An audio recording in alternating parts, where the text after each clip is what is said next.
कि कैसा ये हादसा है मेरी जिंदगी के साथ, कैसा ये हादसा है मेरी जिंदगी के साथ, मैं हूं किसी के साथ, मेरा दिल किसी के साथ। आप कहते हैं आप दुनिया की पांचवी बड़ी अर्थव्यवस्था है, पांचवी बड़ी अर्थव्यवस्था है। अरे ये तो सच्चाई बताइए कि ये पांचवी बड़ी अर्थव्यवस्था किसके लिए है। आपने चंद पूंजीपतियों का 16 लाख करोड़ रुपए माफ किया, ये इस देश की सच्चाई है। आपने 14 देश के प्रधानमंत्रियों ने जितना कर्जा लिया उससे दोगुना कर्जा अकेले आपकी सरकार ने लिया। आपने 150 लाख करोड़ रुपए कर्जा लेने का काम किया, देश को कर्ज में डुबाने का काम किया। नौजवानों ने कहा नौकरी दो, नौकरी दो, फिर आपने कहा पकौड़ा तल लो, पकौड़ा तल लो, फिर आपने कहा पान की दुकान लगा लो, पान की दुकान लगा लो। देश के प्रधानमंत्री को 73 साल की उम्र में तीसरी बार प्रधानमंत्री बनना है, लेकिन किसान का बेटा नौजवान सेना में 4 साल की नौकरी करेगा। ये भेदभाव क्यों है। अब मुझे लगता है एक ही योजना बाकी रह गई है मान्यवर, वो योजना है कि हमारी भारत की सरकार, आदरणीय नरेंद्र मोदी जी की सरकार अगली योजना लेके आएगी कि इस देश के नौजवानों को मुफ्त में 5 करोड़ कटोरा बांटा जाएगा। भीख मांगो योजना, भीख मांगो योजना लाने का काम ये लोग करेंगे। लगवाइए नेम प्लेट अडानी के कि 2.5 लाख करोड़ रुपए का कर्जा आपने एक आदमी को दे रखा है। लगवाइए नेम प्लेट उन पूंजीपतियों को जिन्होंने हिंदुस्तान की बैंकों को खाली करने का काम किया। मानवर आप वो लोग हैं जिन्होंने भारत के तत्कालीन राष्ट्रपति श्री रामनाथ कोविंद जी को प्रभु श्री राम के मंदिर के शिलान्यास में नहीं बुलाया। आप वो लोग हैं जिन्होंने मौजूदा राष्ट्रपति श्रीमती द्रौपदी मुर्मू जी को राम मंदिर के उद्घाटन में नहीं बुलाया। आप दलितों से, पिछड़ों से, आदिवासियों से, अल्पसंख्यकों से, मुसलमानों से नफरत करने का काम करते हैं। ये आपकी सच्चाई है। इसलिए नेम प्लेट मत लगवाइए। नेम प्लेट लगवाना है तो जिन्होंने देश की बैंकों को लूटा है उनका नेम प्लेट लगवाइए। जेलों को भी इन्होंने कम बजट दिया। अरे जेल का बजट तो बढ़ा दीजिए, 300 करोड़ रुपए जेल का बजट, जेल का बजट बढ़ा दीजिए। अरे अभी हमको जेल में भेजा है, कल तुमको जेल में आना है, तुम सबको जेल में आना है। जेल का बजट बढ़ा दो, जेलों को ठीक कर दो, अगला नंबर तुम्हारा है, तुम्हें जेल में आना है, इसलिए कम से कम जेलों को तो ठीक कर दो, अगला नंबर तुम्हारा। नमस्कार, मैं धीरज भारती, मेरे YouTube मंच पर आपका स्वागत है। दोस्तों, आज के इस वीडियो में हम लोग एक ऐसे शख्स के बारे में एक्सपीरियंस करने वाले हैं जो कि स्पीच के मामले में मेरा बहुत पहले से ही फेवरेट रहा है। वो शख्स हैं आम आदमी पार्टी नेता संजय सिंह। संजय सिंह जी बिना भय और झिझक के अपनी बात को स्ट्रेट फॉरवर्ड कह देते हैं। संजय सिंह जी को जब से मैं जानता हूँ तब से वह मुझे इसी रूप में मिले थे और आज तक उनकी वही छवि बरकरार है। उनके ऐसे भाषण बहुत कम यानी ना के बराबर ही मिलेंगे जिसमें उत्तेजना ना हो। उनके भाषण को सुनने के बाद शरीर में एक अलग ही लेवल की एनर्जी होती है जो किसी भी निष्पक्ष व्यक्ति को अपनी तरफ आकर्षित करने के लिए पर्याप्त है। और मैं उनकी इसी प्रतिभा और निडरता का कायल हूँ। चलिए फिलहाल लोकसभा बजट 2024-25 पर दिए गए उनके भाषण को एक्सपीरियंस करते हैं, क्योंकि इस भाषण को मैं भी पहली बार एक्सपीरियंस करने चल रहा हूँ। इसलिए मेरे अनुसार जो भी उसमें ऐड ऑन करना होगा उसे मैं बीच बीच में और लास्ट तक ऐड ऑन करता रहूँगा। धन्यवाद मान्यवर, आपने बजट पर मुझे बोलने का मौका दिया। मैं अपनी बात शुरू करना चाहूँगा। मान्यवर, हमारे कुछ दोस्त जो कभी इधर हुआ करते थे अब वो उधर चले गए हैं, उनके लिए चंद पंक्तियों से अपनी बात शुरू करूँगा कि कैसा ये हादसा है मेरी जिंदगी के साथ, कैसा ये हादसा है मेरी जिंदगी के साथ, मैं हूं किसी के साथ, मेरा दिल किसी के साथ। तो जो लोग उधर चले गए मान्यवर, उनका दिल हमारे साथ है, भले वो किसी के साथ हो। मान्यवर, इस बजट का बहुत ढोल पीटा जा रहा है कि बड़ा क्रांतिकारी, बड़ा अच्छा बजट, बड़ा विकसित भारत का बजट है। यह बजट क्या है मान्यवर? पूरे देश को पता चलना चाहिए कि भारत माता की सेना रक्षा के लिए जो बजट आता है, उस बजट में कटौती करने का काम किया गया। 9.6% से घटाकर 9.43% किया गया। भारत का अन्नदाता किसान जो अपने खून पसीने से देश को चलाने का काम करता है मान्यवर, उसका बजट, कृषि का बजट 3.2% से 20% से घटाकर 3.15% किया गया। स्वास्थ्य का बजट, हिंदुस्तान 144 करोड़ लोगों का देश है मान्यवर, लेकिन बड़े अफसोस के साथ कहना पड़ रहा है कि स्वास्थ्य का बजट 1.97% से घटाकर 1.85% किया गया। ट्रांसपोर्ट का बजट 11.48% से घटाकर 11.28% किया गया। पेंशन, जहां एक तरफ पुरानी पेंशन की बहाली की मांग हो रही है, लाखों कर्मचारी सड़क पर हैं और मांग करते हैं कि पुरानी पेंशन बहाल किया जाए, इस सरकार ने पेंशन का बजट 5.20% से घटाकर 5.04% करने का काम किया। एनर्जी का बजट 2.10% से घटाकर 1.42% करने का काम किया। वैज्ञानिक विभाग का बजट 0.7% से घटाकर 0.6% करने का काम किया।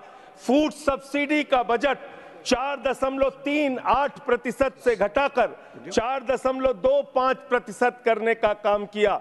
नॉर्थ ईस्ट के विकास का बजट, मणिपुर की तो चर्चा आपने नहीं की, लेकिन नॉर्थ ईस्ट के विकास का बजट आपने 0.13% से घटाकर 0.12% करने का काम किया। सामाजिक कल्याण, जिसमें आपका बिल्कुल यकीन नहीं है, उसका भी बजट आपने घटाया। 1.22% से घटाकर 1.17% करने का काम किया। आपने फर्टिलाइजर का, खाद का बजट 3.88 से घटाकर 3.4% करने का काम किया और फूड सब्सिडी आपने घटाने का काम किया। यह है आपके विकसित भारत के खोखले बजट की सच्चाई। हर वर्ग को आपने चोट पहुंचाने का काम किया मान्यवर।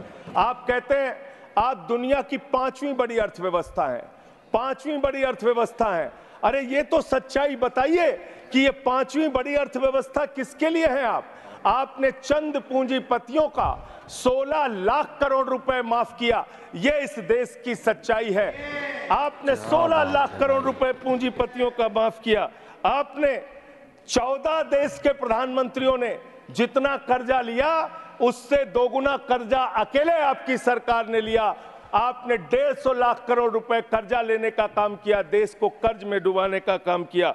मान्यवर, मैं बताना चाहता हूं इस सरकार से किन किन वर्गों को उम्मीद थी। इस सरकार से उम्मीद थी देश के अन्नदाता किसानों को कि आप एमएसपी दोगुना करेंगे। आपने एमएसपी दोगुना नहीं की। आपने किसानों की फूड सब्सिडी का काटने का काम किया, फर्टिलाइजर सब्सिडी काटने का काम किया, कृषि क्षेत्र को देने वाले बजट को खत्म करने का काम किया। बेरोजगारों को उम्मीद थी, 10 साल में आपने कहा था मान्यवर 20 करोड़ नौकरियां देंगे। 20 करोड़ नौकरियां आपने नहीं दी। फिर नौजवानों ने कहा नौकरी दो, नौकरी दो। फिर आपने कहा पकौड़ा तल लो, पकौड़ा तल लो। फिर आपने कहा पान की दुकान लगा लो, पान की दुकान लगा लो। फिर आपने कहा 4 साल की नौकरी कर लो सेना में, 4 साल की नौकरी। मैं मान्यवर आपके माध्यम से भारत के प्रधानमंत्री से बड़ी विनम्रता पूर्वक पूछना चाहता हूं, देश के प्रधानमंत्री को 73 साल की उम्र में तीसरी बार प्रधानमंत्री बनना है, लेकिन किसान का बेटा नौजवान सेना में 4 साल की नौकरी करेगा। ये भेदभाव क्यों है? मैं पूछना चाहता हूं मान्यवर, आपके माध्यम से इस सरकार से जानना चाहता हूं अगली योजना क्या आएगी आपकी। आप कह रहे हो इंटर्नशिप योजना, ट्रेनिंग योजना, 5,000 रुपए की ट्रेनिंग ले लो, 5,000 रुपए की ट्रेनिंग ले लो। मान्यवर, 5,000 रुपए की ट्रेनिंग 500 बड़ी कंपनियों में आप देंगे। मुझे भारत की 100 कंपनियां आप बता दीजिए जिसमें एक कंपनी में आप 4000 ट्रेनी रख सकते हैं। एक कंपनी बता दीजिए जिसमें आप 4000 प्रशिक्षु आप रख सकते हैं ट्रेनिंग के तौर पे। ये भी आपका आंकड़ा सिर्फ एक जुमला है, इसके अलावा कुछ नहीं है। आज अब मुझे लगता है एक ही योजना बाकी रह गई है मान्यवर, वो योजना है कि हमारी भारत की सरकार, आदरणीय नरेंद्र मोदी जी की सरकार अगली योजना लेके आएगी कि इस देश के नौजवानों को मुफ्त में 5 करोड़ कटोरा बांटा जाएगा। भीख मांगो योजना, भीख मांगो योजना लाने का काम ये लोग करेंगे। मान्यवर, इस देश में आपने अर्थव्यवस्था को लेकर कहा पांचवी बड़ी अर्थव्यवस्था है। वो 5वीं बड़ी अर्थव्यवस्था का लाभ किसको मिल रहा है? आपके चंद पूंजीपति मित्रों को, जिसका 16 लाख करोड़ रुपए आपने माफ किया, जो हजारों करोड़ लूटकर हिंदुस्तान से चले गए। मान्यवर, मैं बड़ी विनम्रता पूर्वक कहना चाहता हूं, मित्रों बड़ी डिलीटेड जी, डिफिकल्टी। ठीक है सर। मान्यवर, मैं बड़ी विनम्रता पूर्वक आपके माध्यम से पूछना चाहता हूं, क्या इस देश की अर्थव्यवस्था में रेहड़ी पटरी वालों का कोई योगदान नहीं? जो 10 करोड़ रेहड़ी पटरी वाले पूरे देश में हैं, उनका कोई योगदान नहीं है क्या मान्यवर? वो भी सरकार को टैक्स भरते हैं। आपकी सरकार उनको भी फूटी आंख से देखना नहीं चाहती। आपने रेहड़ी पटरी वालों को कहा अपने नाम के आगे नेम प्लेट लगाओ, अपने नाम के आगे नेम प्लेट लगाओ। हिंदुओं की, मुसलमान, दलितों के पीछे आदिवासी हो, क्या हो ये बताओ। मैं पूछना चाहता हूं, आपके माध्यम से सरकार के कहना चाहता हूं मान्यवर, अगर नेम प्लेट लगवाना है तो लगवाइए गले में नेम प्लेट। नीरव मोदी के गले में नेम प्लेट लगवाइए कि 20,000 करोड़ रुपए हिंदुस्तान का वो बाकी है। लगवाइए नेम प्लेट। 10,000 करोड़ रुपए विजय माल्या हिंदुस्तान का बाकी है। लगवाइए नेम प्लेट गले में ललित मोदी के कि 3,000 करोड़ रुपए हिंदुस्तान का लूट के भाग गया। लगवाइए नेम प्लेट मान्यवर। मैं कहना चाहता हूं नितिन संदेशरा के कि वो 6,000 करोड़ रुपए हिंदुस्तान का लूट के भाग गया। लगवाइए नेम प्लेट अडानी के कि 2.5 लाख करोड़ रुपए का कर्जा आपने एक आदमी को दे रखा है। लगवाइए नेम प्लेट उन पूंजीपतियों को जिन्होंने हिंदुस्तान की बैंकों को खाली करने का काम किया। मान्यवर, एक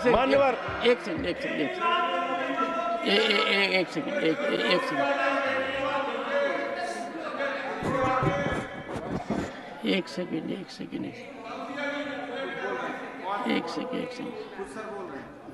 Honorable member, and you are a senior person, Sanjay ji, you are a senior person।